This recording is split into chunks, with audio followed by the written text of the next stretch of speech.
الحمد لله رب العالمين وصلاة وسلاما على المبعوث رحمة للعالمين نبينا محمد الرسول الأمين وعلى آله الطاهرين وأصحابه الأكرمين ومن تبعهم بإحسان إلى يوم الدين. أما بعد. Pada kajian sebelum salat maghrib tadi, kita telah memahami, mengetahui bahwa tiada jalan, tiada solusi bagi umat Islam untuk selamat dari kehinaan, kehancuran yang sekarang ini telah menimpa banyak kaum muslimin di berbagai tempat, di berbagai negara, kecuali dengan ar-ruju' ila din, kembali kepada aturan Islam secara sempurna. Ar-ruju' ila din, kembali kepada ad-din,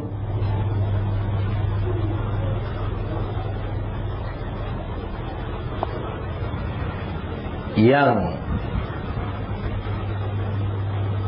sebenarnya dan diminta oleh Allah Subhanahu wa taala, diperintahkan mesti rujuk yang bersifat menyeluruh, lengkap. Tidak hanya sebahagian bagian dari din, meninggalkan, tidak beramal dengan sebahagian lainnya.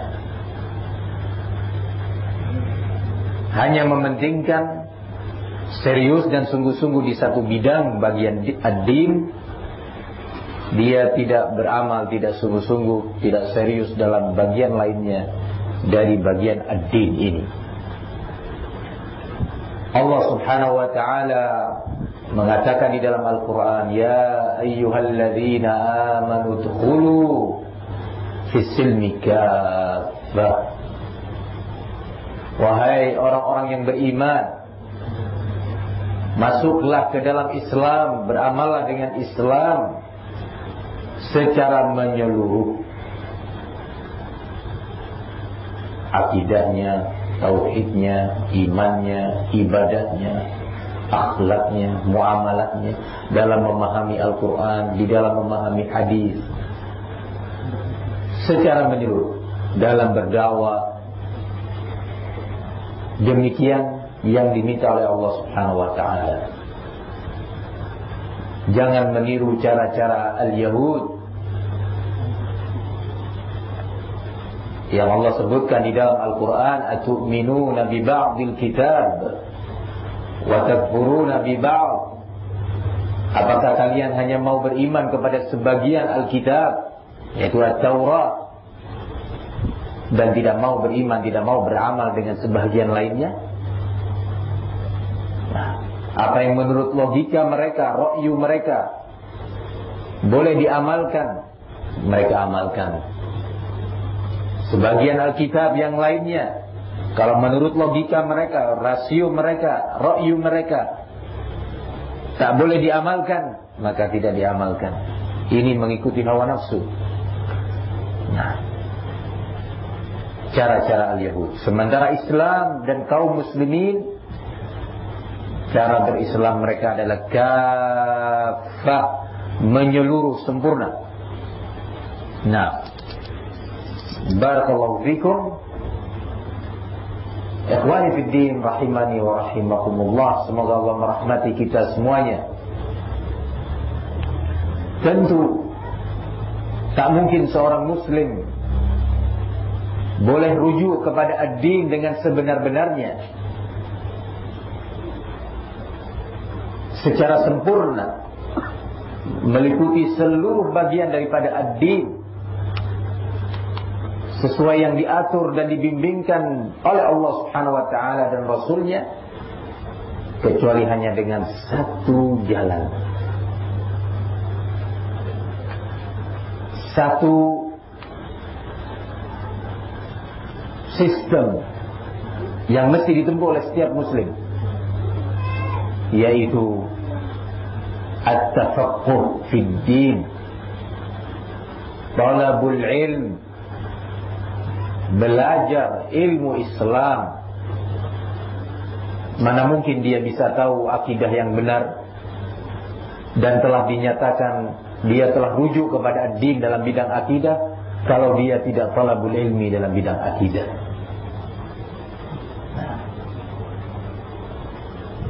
Begitu juga dalam bidang iman.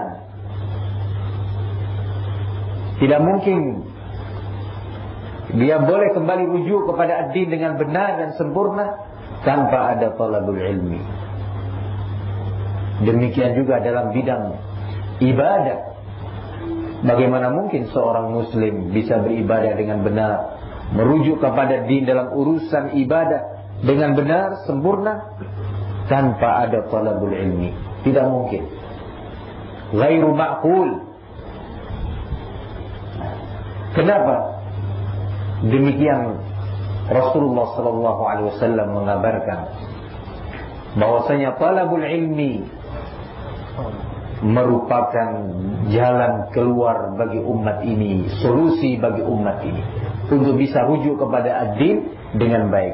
Yang disebutkan dalam hadis yang sudah kita sebutkan, bahwa Allah barakallahu fikum memberikan az-zul, kehinaan bagi umat ini ketika mereka menjauh dari agama, menjauh dari Islam dan Al-Quran, menjauh dari Sunnah.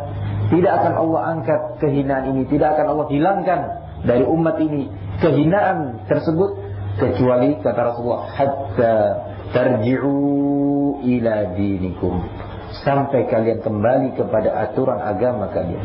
Bagaimana mungkin kita rujuk kepada ad-din tanpa ilmu? Maka Rasulullah SAW dalam hadis yang ma'ruf mengatakan, man yuridillahu bihi khairan yufaqihu fid din.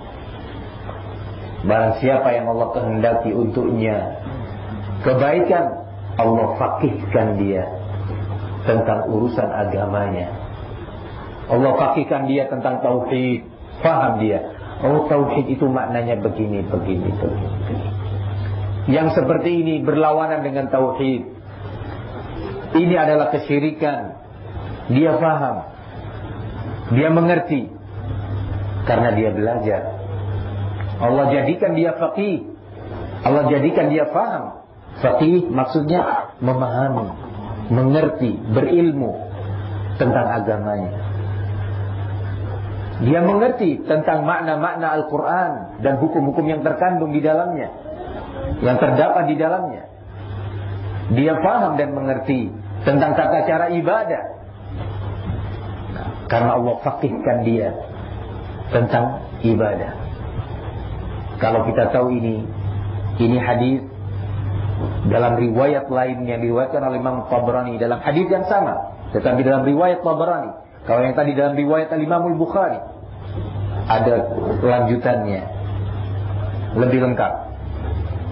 Kata Rasulullah sallallahu alaihi wasallam, innamal ilmu bit-ta'allum wal fiqhu bit-tafaqquh.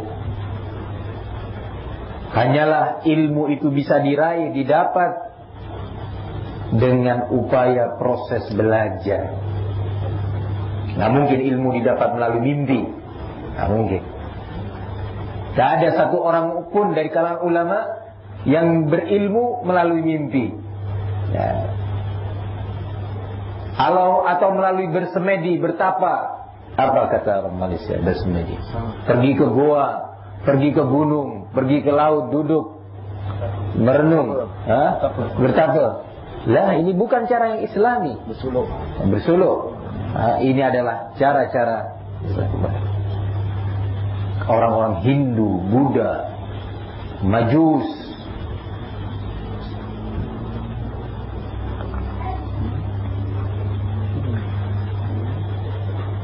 Kenapa? Rasulullah mengatakan innamal ilmu. Perhatikan kata-kata innama dalam bahasa kita diartikan hanyalah. Ilmu itu bisa didapat, diraih bitta'allum, dengan proses belajar. Mendengar, menulis, memahami, menghafal, ini belajar. Bitta'allum, nggak ada cara lain. Ilmu tidak bisa diwariskan. Warisan karena ayahnya ulama, kakeknya ulama, kemudian secara otomatis cucu atau anaknya ini menjadi ulama. Nggak mungkin, nggak bisa. Barakallahu fikum. Bukan warisan seperti harta. Kalau anak seorang saudagar besar, seorang tajir besar, bisa menjadi kaya ketika ayahnya meninggal dunia karena ada waris secara langsung, ada aturan dibagi. Nah, tapi ilmu tidak bisa seperti itu. Walaupun anak seorang alim besar, ulama besar, terkenal di dunia, masyhur di dunia, kalau dia tidak belajar, dia tidak ta'allum, jahil dia. Dan gak bisa mengatakan kana abi, dulu ayahku seorang ulama, dulu kakekku. Ya, dulu kakekmu yang berilmu, ayahmu, kamu jahil. Laisa al-fata man qala kana abi, walakinna al-fata man qala ha ana dha. Seorang pemuda yang baik, yang bagus, bukan hanya yang berkata dahulu ayahku begini, kakekku begitu, bukan. Tetapi al-fata, yang benar-benar fata, seorang pemuda yang benar-benar pemuda yang terpuji, yang baik, yang dia mengerasa saya berbuat, saya mencoba, saya melakukan, saya belajar, begitu. Nah, barakallahu fikum. Jadi ilmu nggak bisa diwariskan tanpa belajar. Harus belajar. Walaupun dari keturunan darah yang mulia, ya, keturunan Ahlul Bait misalkan, keturunan Rasul misalkan, dari Bani Hashim misalkan, dari kalangan habaib misalkan, nggak bisa jadi seorang alim, seorang yang berilmu tanpa ada belajar. Barakallahu fikum. Kenapa? Siapa yang mengatakan ini? Rasulullah sallallahu alaihi wasallam dalam hadis yang kita dengarkan, innamal ilmu bitta'allum wa innamal fiqhu bittafaqquh. Hanyalah ilmu itu bisa didapat, diraih dengan proses belajar. Barakallahu fikum. Oleh karena itu, cucu-cucu Rasul Al-Hasan wal-Husain wa Fatimah, istri-istri Rasul Aisyah wa Ummu Salamah wa Zainab, teman-teman Rasul, sahabat Rasul yang mulia, yang sampai pada derajat yang tinggi dalam ketakwaan dan keimanan, Abu Bakar wa Umar wa Utsman wa Ali wa Abu Hurairah wa Ibnu Mas'ud wa Abu Musa al-Asy'ari, semua belajar.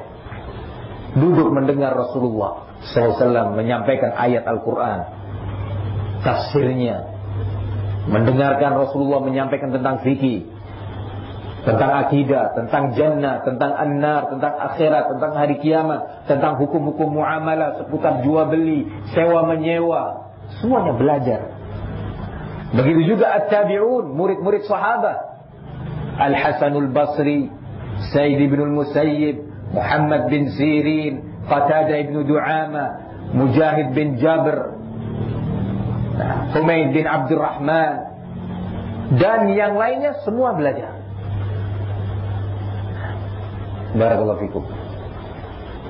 Demikian putra Umar ibn Khattab, Abdullah bin Umar ibn Khattab, belajar mencari hadis, dari berbagai daerah. Ibnu Abbas, walaupun didoakan oleh Nabi, coba perhatikan baik-baik. Siapa yang berhasil mendapatkan seperti Ibnu Abbas? Rasulullah mendoakan Ibnu Abbas, Allahumma alimhu ta'wil, Allahumma faqihu fid din. Ya Allah, faqihkan ini keponakanku ini, atau saudara misanku ini, yaitu Ibnu Abbas. Masih kecil Ibnu Abbas, didoakan oleh Nabi. Yang berdoa Rasul, bukan ustaz, bukan ulama, bukan guru, bukan habib. Yang mendoakan siapa? Ar-Rasul sallallahu alaihi wasallam mengatakan, Allahumma faqihhu fid din wa 'allimhu ta'wil. Ya Allah, faqihkan dia dalam urusan agama dan ajarkan kepadanya ilmu tafsir Al-Quran. Apa kemudian Ibnu Abbas? Saya orang yang didoakan oleh Nabi, saya menjadi faqih, menjadi seorang ulama, cukup dengan doa? La. Belajar Ibnu Abbas, berangkat ke berbagai negeri mencari ilmu, duduk dari belajar daripada sahabat-sahabat kibar, mencatat, menghafal, memudzakarah, mengevaluasi, terus begitu. Nah, begitu juga Abu Hurairah yang didoakan oleh Nabi agar tidak menjadi lupa dari ilmu yang sudah dipelajarinya, tidak lupa kepada ilmu yang sudah dia hafal. Apa kemudian Abu Hurairah menyatakan, saya tidak akan lupa hadis-hadis yang saya hafalkan, berbagai hukum agama yang saya belajari, karena Nabi sudah berdoa untuk saya. La, berusaha, mudzakarah, catatan-catatan yang lalu dibuka lagi, dipelajari lagi. Apalagi kita, tidak ada ilmu kecuali dengan at-ta'allum. Ikhwani fid din, barakallahu li wa lakum. At-ta'allum ini, at-ta'allum itu maknanya belajar, proses belajar. Ini berlaku untuk kita semua, seluruh muslim dan muslimat. Kita, ibu kita, ayah kita, anak kita, istri kita, bibi kita, tetangga kita, kawan kita, semua yang namanya muslim. Rasulullah mengatakan, talabul ilmi faridatun ala kulli muslim. Belajar ilmu agama ini adalah fardu ain, bukan fardu kifayah. Fardu ain, faridatun ala kulli, wajib fardu atas setiap muslim. Diistilahkan dalam istilah fikih fardu ain, bukan fardu kifayah. Oh sudah, yang belajar agama biar yang di pondok-pondok pesantren saja. Nah, kita belajar tentang industri, tentang teknik, tentang kedokteran, tentang perekonomian, tentang ini dan itu. Lah, Anda muslim, Anda sebagai seorang muslim, berlaku bagi Anda hadis ini, hadis Anas bin Malik yang diriwayatkan oleh Imam Ibnu Majah. Talabul ilmi faridatun ala kulli muslim. Belajar ilmu, yaitu ilmu agama ini adalah faridah, fardu ain terhadap setiap muslim. Ayah antum, antum sendiri, ibu antum, istri antum. Nah, tentunya ilmu Islam banyak, luas. Lalu ilmu yang mana yang wajib fardu ain? Ilmu agama yang terkait dengan berbagai urusan yang Allah wajibkan kepada kita. Baik itu dalam urusan akidah, kita diwajibkan dalam urusan akidah ini keyakinan-keyakinan yang wajib harus mesti kita ketahui. Dalam bidang akidah, kita mesti belajar dalam bidang akidah. Sudah ditulis oleh para ulama karya-karya, kitab-kitab dalam bidang akidah. Misal kitab barakallahu fikum As-Sunnah karya Ibnu Abi Asim. Kitab As-Sunnah dalam karya Ibnu Abi Asim. Atau misal lagi dalam bidang akidah, kitab Al-I'tisam dalam Sahih Al-Bukhari. Al-Imam Al-Bukhari dalam salah satu kitabnya menulis kitab Al-I'tisam. Kemudian ada kitab At-Tauhid dari Sahih Bukhari. Kitab ini, kitab At-Tauhid dan Al-I'tisam yang ada di Sahih Bukhari adalah tentang perkara-perkara yang Allah wajibkan atas kita untuk kita mengetahuinya, berilmu tentangnya. Kalau kita tidak belajar hal itu sehingga akhirnya kita jahil tentangnya, kita berdosa. Itu yang tadi dikatakan faridatun ala kulli muslim, fardu ain terhadap setiap muslim. Kalau kita tak tahu ilmu waris, misalkan Tapi di sana, di tempat kita, di kampung kita ada orang yang mengerti ilmu waris, maka kita tidak berdosa. Ilmu bahasa Arab misalkan, kalau ada orang-orang yang sudah mengerti ilmu bahasa Arab untuk memahami Al-Quran dan hadis, maka kita tak terkenai dosanya kalau kita tidak belajar itu. Walaupun tentunya yang lebih baik, yang afdal, yang lebih utama adalah kita belajar bahasa Arab. Barakallahu fikum. Jadi ilmu yang sifatnya fardu ain adalah ilmu Islam yang terkait dengan berbagai urusan, berbagai perkara agama yang Allah wajibkan untuk kita mengetahuinya. Misalkan tentang haji. Bagi seorang yang sudah terkenai kewajiban haji atasnya, dia mampu, keuangannya sehat, bisa melakukan atau berangkat ke tanah suci untuk melakukan haji, maka wajib atasnya fardu ain untuk belajar manasik haji. Begitu juga seorang pedagang yang berniaga. Iya, berniaga dia. Di sana ada aturan-aturan syariat tentang jual beli, hukum-hukum berniaga. Mesti wajib kita belajar. Kalau kita tidak belajar, akhirnya kita jahil dan akhirnya kita jatuh pada kesalahan, satu pelanggaran, maka kita berdosa.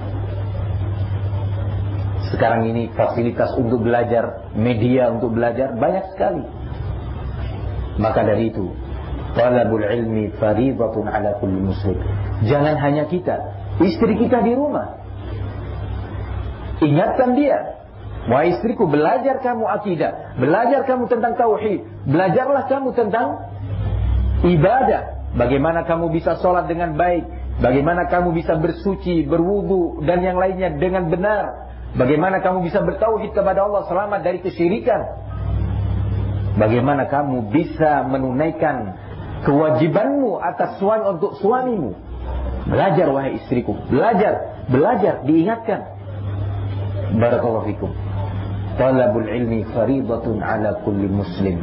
Dengan talabul ilmi ini tadi, kita bisa kembali kepada agama, merujuk kepada ad-din dengan baik dan benar, secara kafah, secara menyeluruh.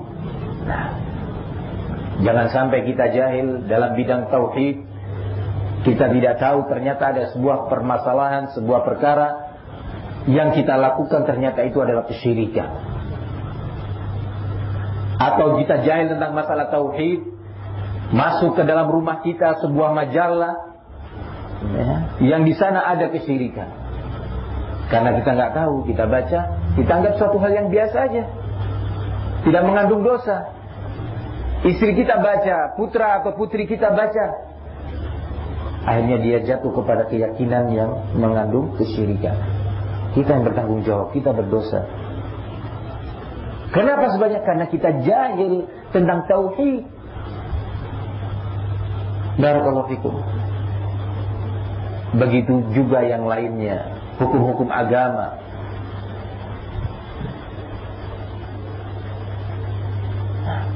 Tentang akidah yang diberitakan oleh Rasulullah sallallahu alaihi wasallam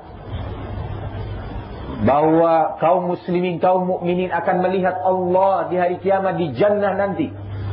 Begitu Rasulullah mengabarkan, innakum satarawna rabbakum kama tarawna al-qamara lailatal badr la tudammuna fi ru'yatihi syai'a. Sungguh pasti kalian akan melihat Allah Rabb kalian di jannah nanti, sebagaimana kalian menyaksikan al-qamar, ya, bulan di malam hari bulan purnama, terang benderang, bulan berada di sana. Setiap yang ada di bumi melihat, yang ada di negeri sana, yang di situ, yang di gunung, yang di pantai, ya, yang di depan rumah, di halaman rumah, semua melihat.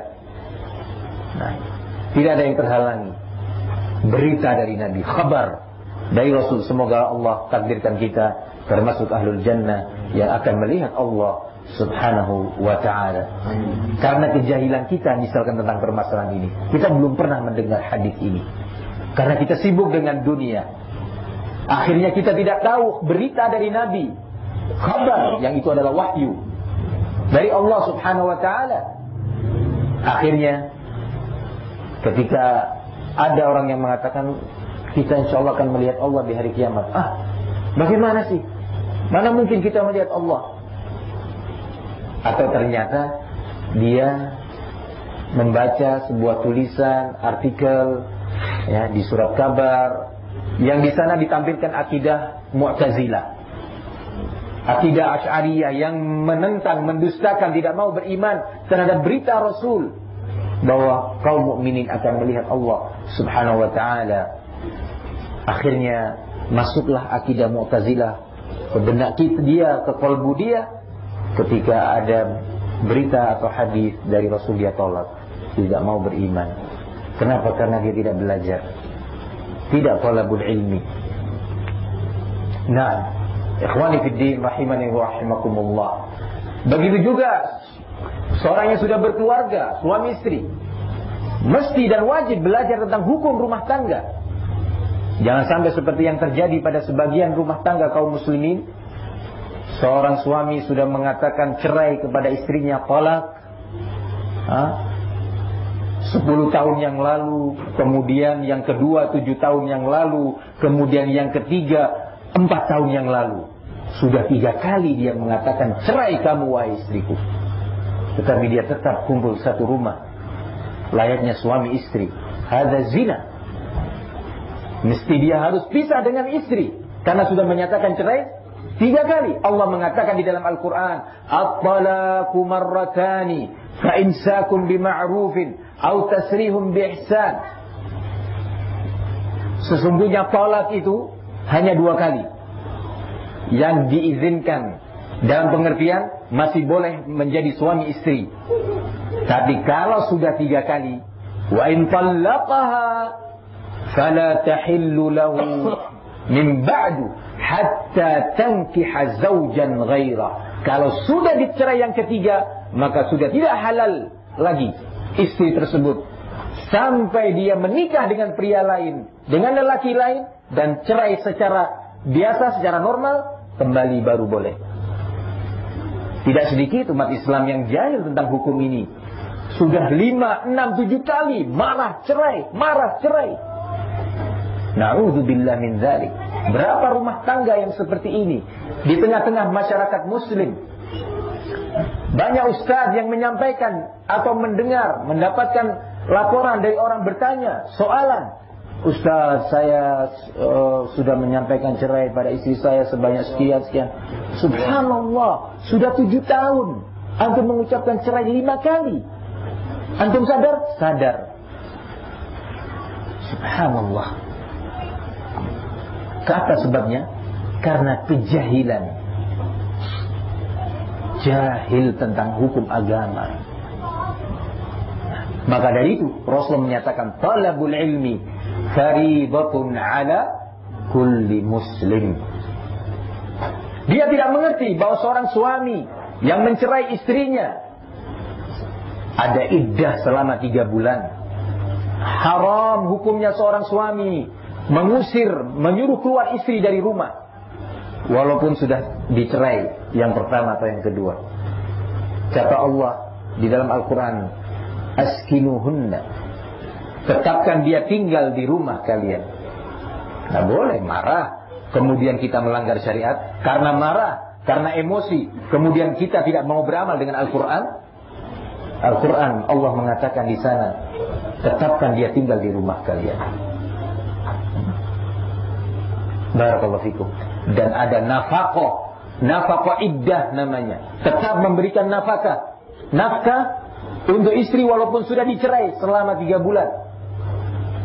Tidak sedikit orang karena jahil, karena marah dan jahil, emosi dan jahil, tidak memberi nafkah, berdosa dia. Barakallahu fikum.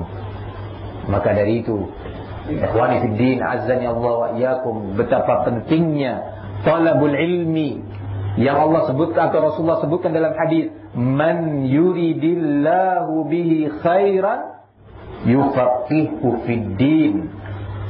Barang siapa yang Allah kehendaki untuknya kebaikan dalam kehidupan dunia, dan lebih dari itu kebaikan dalam kehidupan akhirat nanti.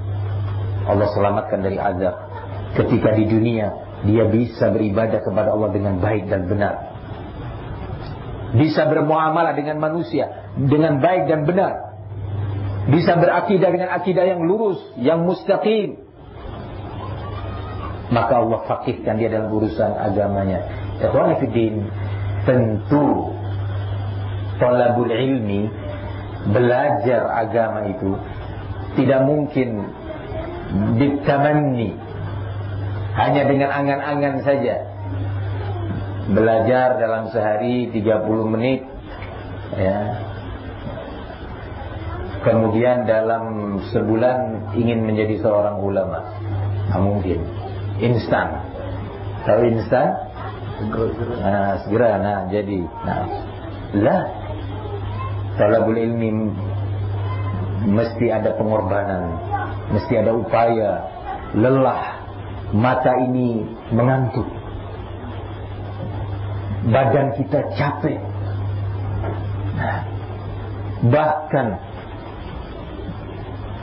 harta kita pun terinfakkan. Kata Imam Malik rahimahullah, man talabal hadis aflas. Barang siapa yang belajar ilmu hadis ini, ilmu sunnah, akidahnya, ibadahnya dan seterusnya, aflas, dia akan pailit, akan rugi dunianya. Imam Malik rahimahullah. Dan ini yang dilakukan oleh Imam Syafi'i, menimpa kepada Imam Al-Bukhari, menimpa kepada Imam Muslim. Aflas, habis dia punya harta untuk talabul ilmi. Subhanallah, rijal, mereka orang-orang pemberani, rijal, betul-betul rijal, tidak merasa kecil hati karena tak punya harta, bangkit. Nah, itu rijal. Kalau bukan rijal, dia serasa tak bisa hidup tanpa harta. Tapi rijal, pemberani, dia tetap yakin bisa hidup walaupun tanpa harta yang seperti ini banyaknya. Man talabal hadis aflas. Barang siapa yang belajar menuntut ilmu, dia akan jadi pailit, rugi dalam dunianya maksudnya. Ya, semua orang bekerja, semua orang cari nafkah, cari maisha, cari uang. Dia belajar Al-Quran, tafsir, ayat demi ayat, berbagai hukum yang terkandung dalam ayat ini, ayat itu, ayat ketiga, ayat keempat, ayat kelima, surat pertama, surat kedua. Hadis dalam bidang ibadah, hadis dalam bidang tauhid, hadis dalam bidang akhlak, dia pelajari satu persatu. Nah, ini menuntut dari kita adanya perjuangan, pengorbanan, waktu kita, tenaga, fisik kita. Nah, barakallahu fikum. Begitu juga para sahabat. Wallahi ya ikhwan, apa yang kita punya sekarang ini, kita ini tergolong orang kaya, termasuk orang kaya di masa Imam Syafi'i, Imam Ahmad, Imam Al-Bukhari. Orang kaya kita, banyak harta kita, kita punya banyak pakaian. Tadi pagi baju kita kotor, sore kita ganti baju. Nah, begitu juga yang lainnya. Kita punya rumah, alhamdulillah, cukup, luar biasa, masya Allah.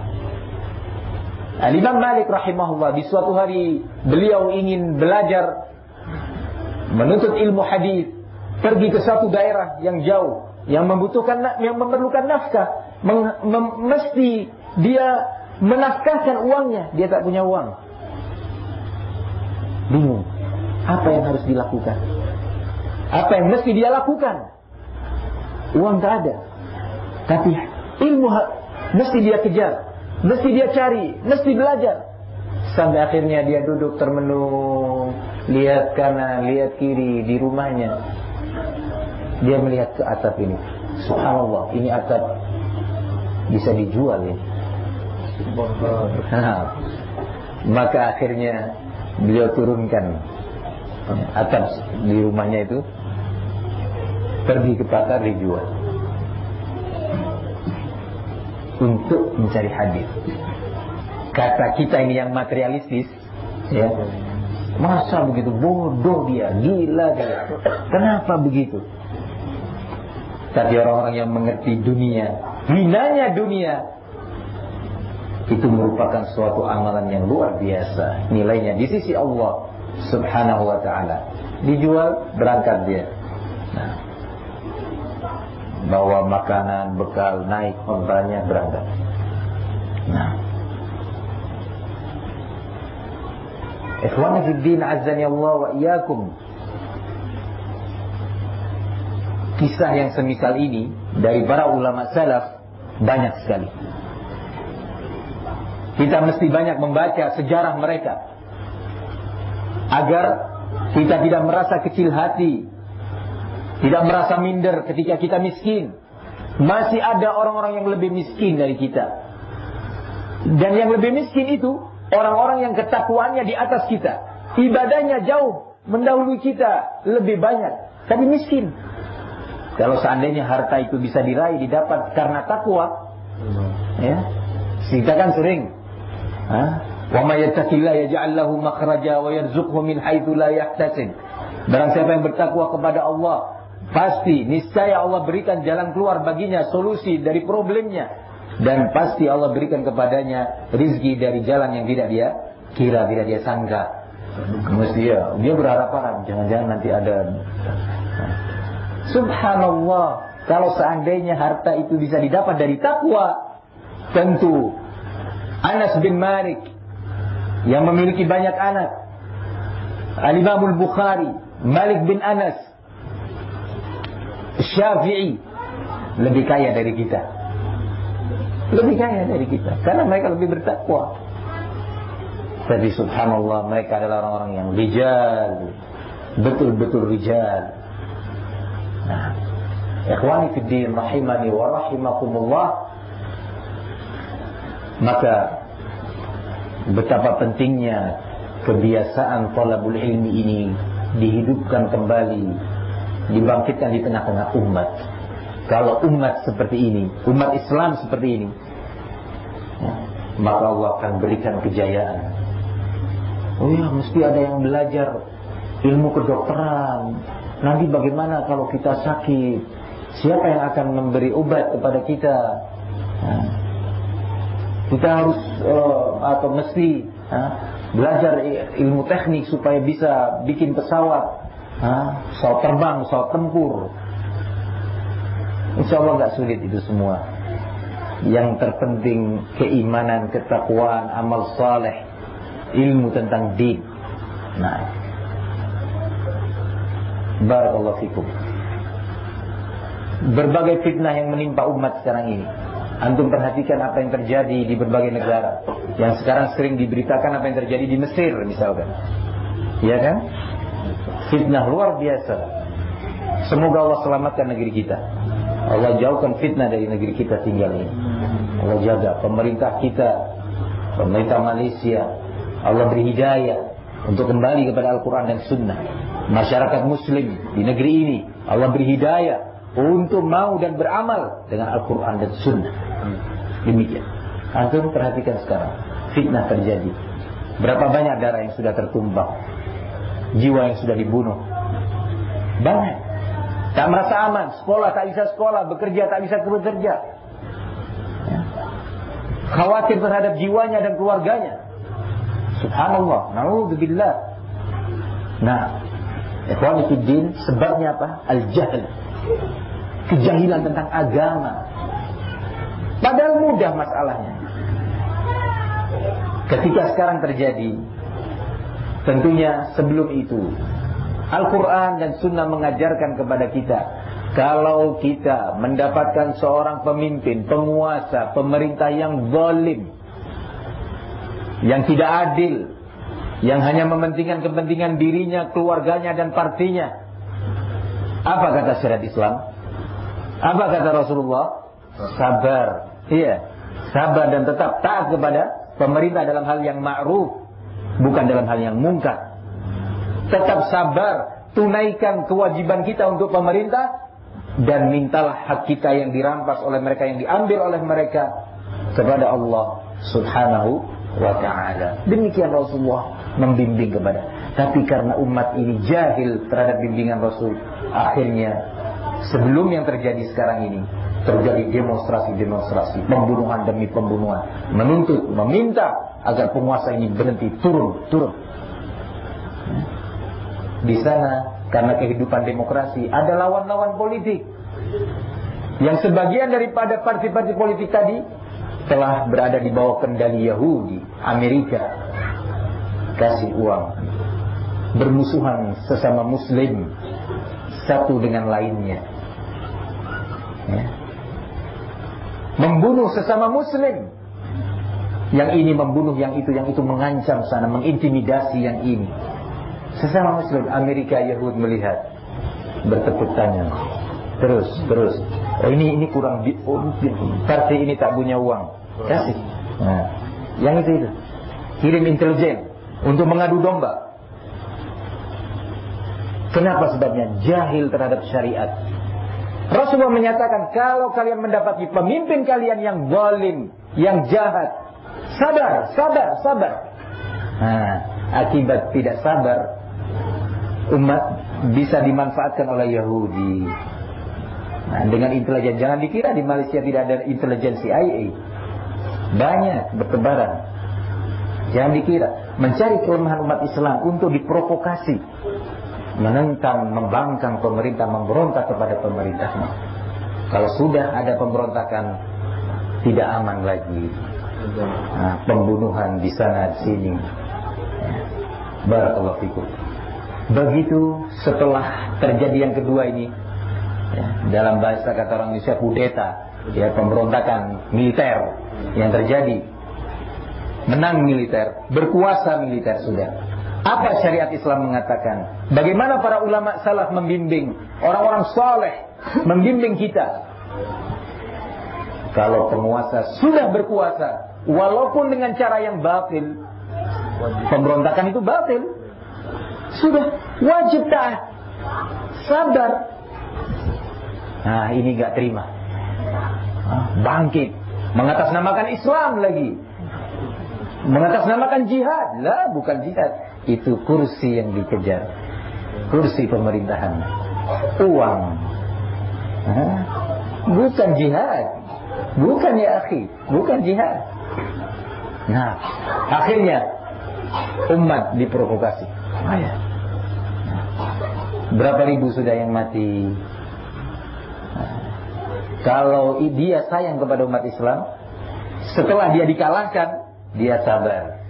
Sudah, umat Islam, pengikut saya, pendukung saya, sabar. Jangan ada yang memberontak, jangan ada yang membangkang. Yang sekolah-sekolah, yang beribadah, semua, yang berniaga, semua, jangan membela saya. Sudah, taat. Itu kalau dia sayang, cinta kepada umat Islam. Akibat apa? Jahil terhadap hukum agama. Ikhwani fid din rahimani wa rahimakumullah. Maka tak ada jalan lain bagi umat Islam kecuali talabul ilmi, belajar ilmu agama.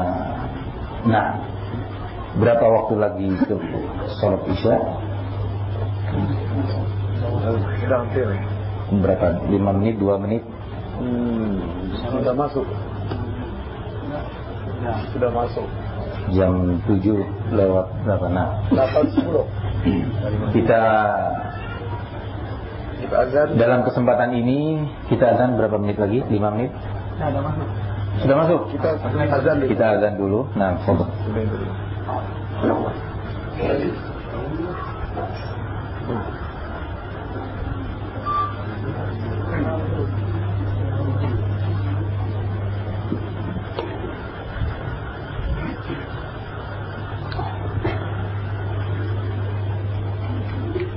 Kita lanjutkan kuliah kita ini. Alhamdulillah kita sekarang berada di sepertiga terakhir bulan Dzulqa'dah, yang insyaallah dalam beberapa hari ke depan ini kita akan memasuki bulan Dzulhijjah. Akan memasuki insyaallah bulan Dzulhijjah. Maka dalam kesempatan pertemuan kita kali ini di Gelang Patah ini, Johor Baru,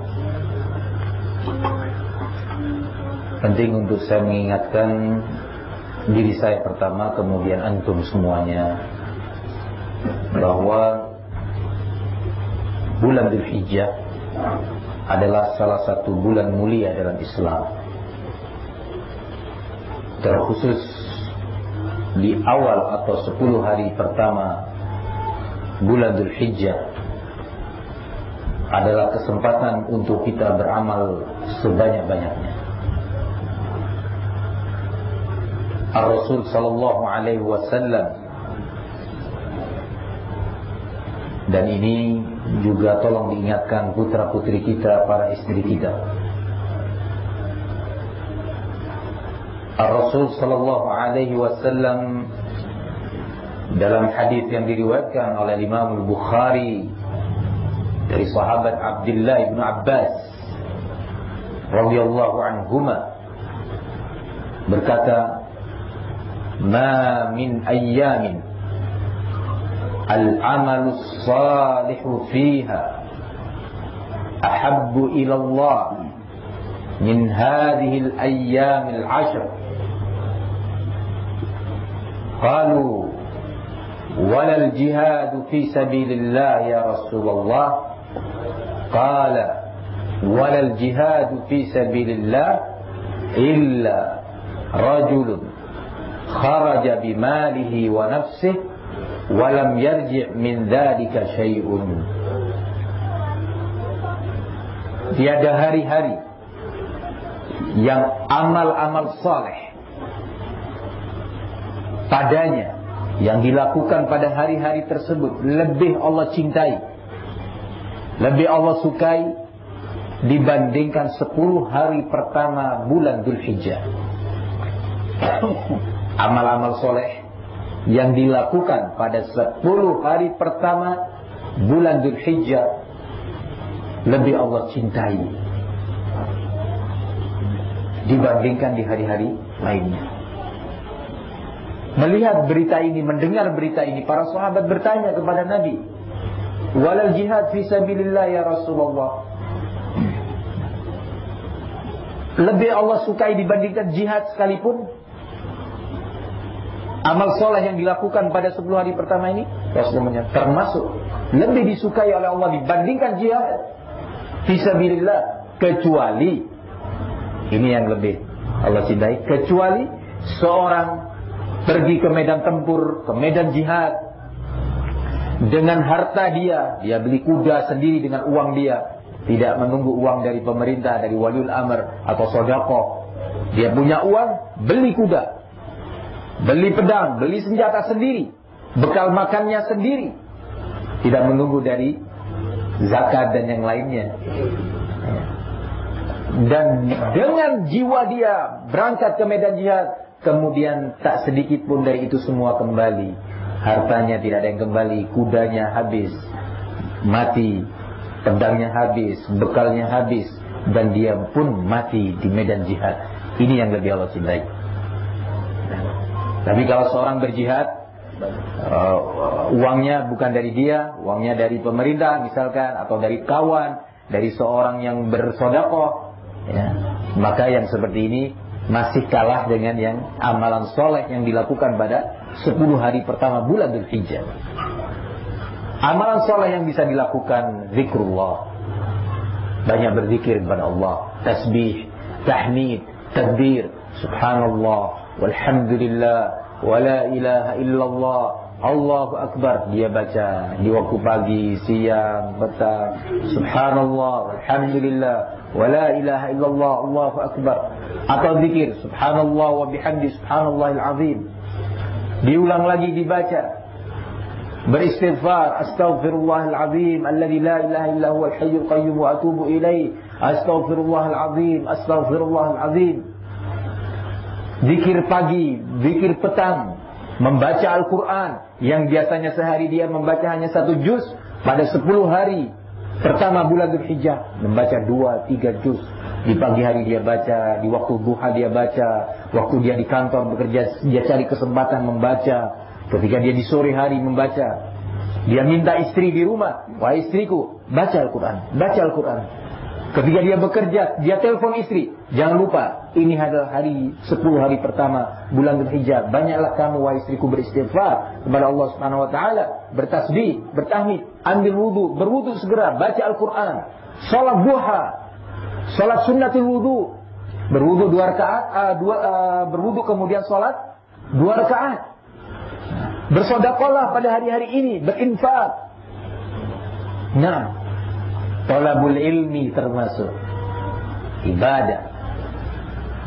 Maka amalan-amalan ini lebih Allah cintai dibandingkan jihad fisabilillah.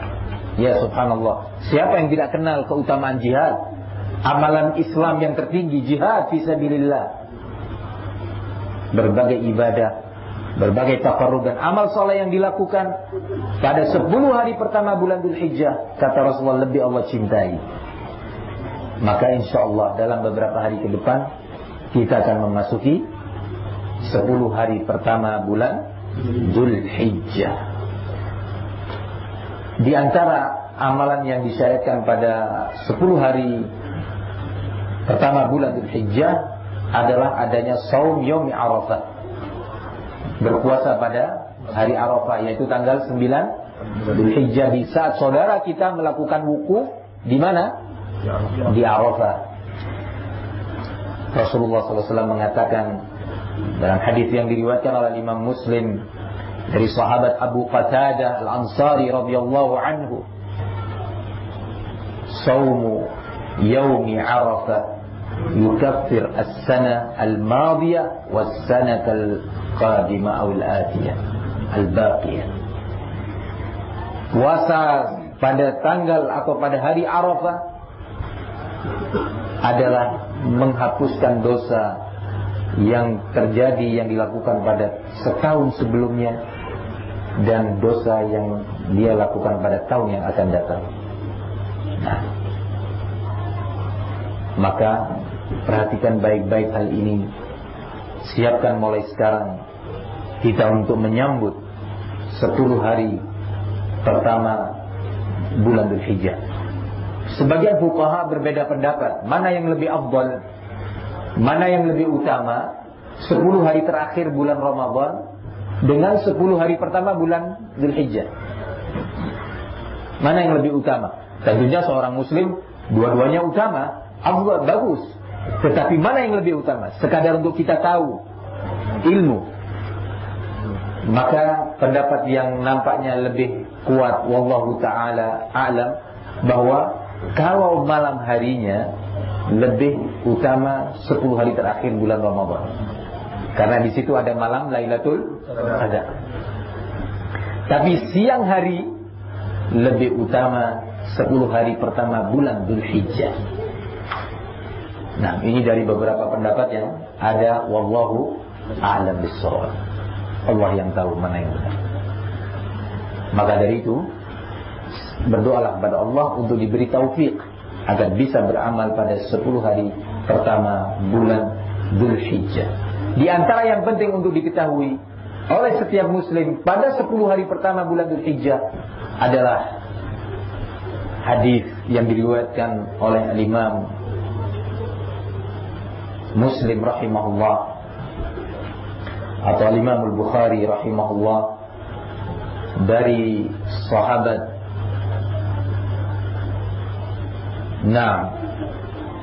Ummi Salamah radhiyallahu anha, bahwasanya Rasulullah sallallahu alaihi wasallam berkata,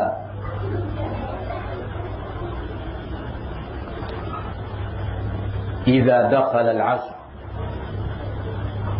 wa arada ahadukum an yudhhi fala ya'khudanna min sya'rihi wala min adfarihi wala min basharatihi syai'a hatta yudhhiya."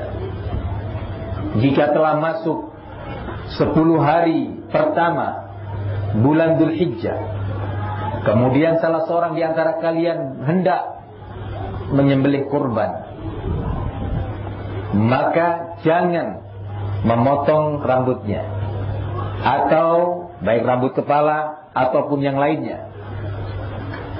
Jangan pula memotong kukunya, dan jangan pula kulitnya ini. Kadang-kadang dalam kulit ini kan ada, kita sambil duduk, ya nggak sadar kita gini kan, ya. Nah, itu nggak boleh.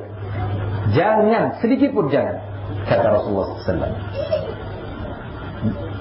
Di sini ada beberapa hukum yang mesti diketahui. Pertama, hukum ini, status hukumnya, sebagian ulama menyatakan makruh, sebagiannya menyatakan haram untuk memotong kuku atau menggunting rambut dari badannya ini. Sebagian menyatakan haram. Wallahu a'lam bishawab, yang dipilih oleh Syekh Muhammad bin Shalih Al-Utsaimin dan selain beliau dari para ulama, Syekh Muhammad Nasiruddin Al-Albani, bahwasanya hukumnya adalah haram. Karena larangan ini bukan sebatas larangan saja, tetapi ditekankan oleh Nabi. Dalam usul fikih disebutkan, kalau ada ayat Al-Quran atau hadis Allah melarang atau Rasul melarang, maka hukum yang bisa diambil adalah haram. Ya, kalau ada larangan. Apalagi larangan itu ditekankan. Perhatikan dalam hadis ini, idza dakhala al-'ashr wa arada ahadukum an yudhhi fala ya'khudanna. Ada nun taukid, ya. Bukan fala ya'khud. Kalau seandainya fala ya'khud, maknanya jangan mengambil atau memotong dari rambutnya. Itu pun sudah hukum yang bisa diambil darinya, disimpulkan darinya adalah haram. Apalagi ada penekanan, fala ya'khudanna. Maknanya jangan sekali-kali gitu kalian mengambil dari rambut, memotong rambut, kuku dan kulit kalian. Maka dari sini wallahu a'lam, yang lebih saya yakini bahwa hukumnya adalah haram.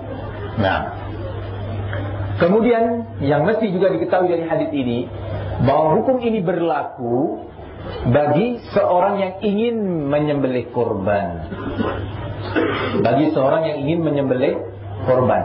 Tapi kalau kita tidak ingin menyembelih kurban, tidak memiliki kemampuan untuk menyembelih kurban, maka hukum ini tidak berlaku. Artinya boleh kita memotong rambut, ya, menggunting kuku, boleh. Nah, kalau kita tidak ada niatan menyembelih kurban. Jadi hukum ini berlaku untuk siapa? Yang berniat untuk menyembelih kurban. Apabila seorang suami berniat menyembelih kurban, apakah juga istri di rumah dilarang menggunting kukunya atau memotong sebagian dari rambutnya? Jawabannya tidak. Ya, kalau ada soalan, apakah istri juga berlaku ini hukum? Jawabannya tidak. Ini hanya untuk suami saja. Istri dan anak-anak tetap diizinkan untuk menggunting kuku dan yang semisalnya. Barakallahu fikum. Di antara yang penting dilakukan atau dijelaskan, kapan mulai berlaku 10 hari pertama itu. Yang kalau ada seorang muslim berniat menyembelih kurban, dilarang memotong rambut atau kukunya dan seterusnya. Kapan dimulainya? Apakah ketika matahari terbit pada tanggal 1 Dzulhijjah? Jawabannya adalah sejak matahari terbenam di arah barat. Ya. Kalau ini hari misalkan kita berada pada tanggal 20 misal, ya, 21 Dzulqa'dah tadi siang, malam ini sudah 22. Ya. Perubahan waktunya kapan kalau Hijriah? Dengan terbenamnya matahari. Kalau yang Syamsiah berdasarkan apa? Tengah malam, ya, berubahnya. Kalau Hijriah dengan terbenamnya matahari berubah tanggal atau tarikh. Maka malam ini sudah 22 hari bulan Dzulqa'dah. Dzulqa'dah. Nah, sehingga sejak terbenam matahari, bagi seorang yang berniat untuk menyembelih kurban, sudah tidak dibenarkan lagi memotong kuku atau rambutnya. Nah, barakallahu fikum. Barang siapa yang melakukan itu dengan sengaja, dia berdosa. Ya. Wajib untuk beristighfar. Barakallahu fikum. Kemudian yang juga mesti diketahui, apa hukum berkorban, menyembelih korban bagi seorang muslim. Wajibkah, sunnahkah, atau apa? Berbeda pendapat ulama. Nah, ada yang mengatakan sunnah mustahab, ada yang mengatakan sunnah muakkadah, sunnah yang ditekankan, ada yang mengatakan wajib. Singkat karena pembahasan kita bukan pembahasan fikih, sekadar saya sampaikan secara ringkas bahwa yang lebih saya yakini, menyembelih kurban adalah wajib bagi yang mampu untuk menyembelih kurban. Wajib bagi yang mampu. Nah, karena Rasulullah menyatakan dalam hadis, man lahu sa'ah walam yudhahi fala yaqrabanna musallana. Barang siapa yang Allah berikan kelapangan rezeki tetapi dia tidak menyembelih korban, jangan mendekat ke musalla kami. Nah, ya, barakallahu fikum. Sekarang kita mau tanya, misal, ini contoh ya, praktek. Harga kambing berapa? 800 nih. 800. Anggap 800. Ini tadi 750, 800. 50. Iya. Sekarang sudah 800 kalau di sini. Di sini 800. Anggap 850. Kalau ada seorang maaf saja, ini berapa harganya? Subhanallah, 1.000 lebih kan ya? 1.000 lebih. Iya. Masya Allah, tabarakallah. Kalau kita mampu membeli seperti ini, Allah, berarti ada isyarat bahwa kita mampu beli 1 ekor kambing. Nah, atau kalau kongsi sapi 400. Sapi berapa harga 1 ekor? Sekarang 3.000, 3.500. Berarti kan satu orang kurang lebih 500 ringgit, iya kan? 500 ringgit. Lebih murah dari 1 ekor kambing. Iya, benar. Nah, lebih-lebih yang mampu membeli ini, maka dia mampu untuk kongsi syarikah dalam 1 ekor lembu. Nah, barakallahu fikum. Ini saya coba hitung-hitung ya, belajar praktek gimana. Apakah kita tergolong orang mampu ataukah tidak? Antum yang bisa menjawab masing-masingnya. Nah, barakallahu fikum. Disebutkan dalam sebuah riwayat, ma naqasa malun min sadaqah. Ma naqasa malun min sadaqah. Tidak akan pernah berkurang harta itu karena sebab sedekah. Nah, kita mikir-mikir nanti sedekah, kalau saya infak, kalau saya beli seekor kambing nanti gimana? Dia mikir-mikir, saya Pak, kalau mau beli seperti ini nggak mikir-mikir dia. Ada model baru. Nomor sekian segini ini, beli dia berangkat. Padahal yang lalu masih bagus. Yang sebelumnya masih bagus, bisa dipakai. Iya. Nah, barakallahu fikum. Tapi karena iklan, karena promosi, elan, ya, kita tertipu, kita terbawa, beli lagi. Begitu giliran bulan Dzulhijjah, Idul Adha, syiar Islam, syiar kaum muslimin, kita hitung-hitung 800 ringgit kambing, 500 ringgit, lembu 1 bagian. Aduh, sulit. Nah, enggak. Maka insyaallah di surau ini, biiznillah, atau di tempat yang antum sepakati, di mana ya, hidupkan syiar Islam, Allah akan berkahi harta antum, keluarga antum, negeri antum. Nah, barakallahu fikum. Nah, begitu insyaallah. Barakallahu fikum. Tentunya dalam masalah kurban banyak hukum yang mesti kita ketahui, tapi karena keterbatasan waktu, nah, nampaknya kita sholat isya. Begitu, Pak Umar. Ini. Nanti sambung lagi. Kita lihat kondisinya. Nah, barakallahu fiik. Nah, kata Pak Nurman, kita haus. Saya jawab, tandon air sudah habis. Artinya ilmunya sudah habis, bukan tenaganya. Nah, ilmunya sudah habis, harus cari stok baru lagi. Nah, insyaallah di lain waktu kita bertemu kembali Bismillah ta'ala. Kalau sudah ada stok ilmu baru lagi insyaallah. Nah, kurang lebihnya saya mohon maaf jika ada yang kurang berkenan pada antum, jika ada yang salah dari saya tolong diingatkan. Wassallallahu wasallam wa barak ala nabiyina Muhammad wa ala alihi wa sahbihi wasallam walhamdulillahi rabbil alamin.